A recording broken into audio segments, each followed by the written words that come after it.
আমাদের হৃৎপিণ্ডের মধ্যে ৩টি রক্তবাহিকা রয়েছে। একটি হচ্ছে ধমনী, একটি শিরা, আরেকটি হচ্ছে কৈশিক জালিকা।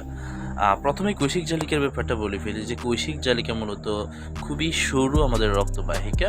আ যেগুলো আমাদের সমস্ত শরীরেই ছড়িয়ে ছিটিয়ে রয়েছে। আম এখন ধমনী এবং শিরার মধ্যে একটি হচ্ছে ধমনী, যেটার মধ্য দিয়ে রক্ত আমাদের হৃৎপিণ্ড থেকে সমস্ত শরীরে ছড়িয়ে পড়ে।